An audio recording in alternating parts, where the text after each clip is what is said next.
ಇವತ್ತು ಕಾಲೇಜ್ಗೆ ಸ್ವಲ್ಪ ಲೇಟ್ ಆಯಿತು, ಇವ್ರು ಮಾತ್ರ ಬೇಗ ಬಂದ್ಬಿಟ್ಟಿದ್ರು. ಒಂದು ನಿಮಿಷ ಇರಿ, ಯಾವಾಗಲೂ ಕಾಲೇಜಿಗೆ ಬರ್ಬೇಕಂದ್ರೆ ನಾನು ಒಬ್ಬಳೇ ಫಸ್ಟ್ ಬೇನಾಗಿ ಬರೋದು. ಈ ಕಿವಿಲಿ ಗುಗ್ಗೆ ಪಗ್ಗೆ ಇದ್ರೆ ನೀಟಾಗಿ ಕೇಳೋದೇ ಇಲ್ಲ.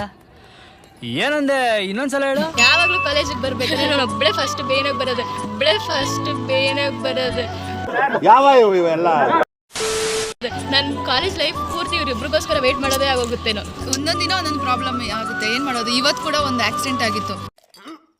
ಸೊ ಇವ್ರಿಗೆ ಇನ್ಫಾರ್ಮ್ ಮಾಡಿ ಅಂದರೆ ಏನೇನೋ ಹೇಳಿಟ್ಟವ್ರೆ ಸರ್ ಹತ್ರ. ನಾನು ಒಂದು ಹೇಳ್ತಾ ಇದ್ದೀನಿ, ಅವ್ರು ಬಂದು ಒಂದು ಹೇಳಿದ್ರು, ನೀವು ಬಂದು ಒಂದು ಹೇಳ್ತಾ ಇದ್ರಿ. ಯಾವ್ದು ನಿಜ ಅಂತ ನಮಗೆ ಬದುಕ್ತಾ ಇದ್ದಾರೆ.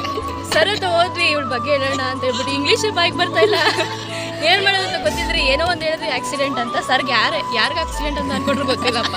ಯಾವಾಗಾದ್ರೂ ಒಂದ್ಸತಿ ಇಂಗ್ಲೀಷ್ ಮಾತಾಡಿದ್ರೆ ಹೀಗೆ ಆಗೋದು. ಅದಕ್ಕೆ ಯಾವಾಗಲೂ ಇಂಗ್ಲೀಷ್ ಪರ್ಫೆಕ್ಟಾಗಿ ಮಾತಾಡಬೇಕು ನಾವು. So I am help me giving the rice. Break ಇತ್ತು ಅಂತ ಬಂದಿದ್ವಿ, ಇಲ್ಲಿ ಮ್ಯಾಚ್ ನಡೀತಾ ಇತ್ತು, ಸೊ ಹಂಗೆ ನೋಡ್ಕೊಂಡು ಕೂತಿದ್ವಿ. ಆ್ಯಕ್ಚುಲಿ ಬ್ರೇಕಿಂತ ಮುಂಚೆ ನಮ್ಮ ಮಾಲಾ ಅವರು ಹೋಗಿ ಪ್ರೆಸೆಂಟೇಷನ್ ಎಲ್ಲ ಮಾಡಿದ್ರು. ಅಂದರೆ ಇಂಟ್ರೊಡಕ್ಷನ್ ಪಾರ್ಟ್ ತಗೊಂಡು ಗೆಸ್ಟ್ನೆಲ್ಲ ಇನ್ವೈಟ್ ಮಾಡಿದ್ರು. ಚೀಫ್ ಗೆಸ್ಟ್ ಮಾಡಿದ್ದಾರೆ, ನೀವು ಕೂಡ ವಿಡಿಯೋದಲ್ಲಿ ನೋಡಿ. Please join me in extending a warm welcome to our honored chief guest, Dr. B. Ramesh sir.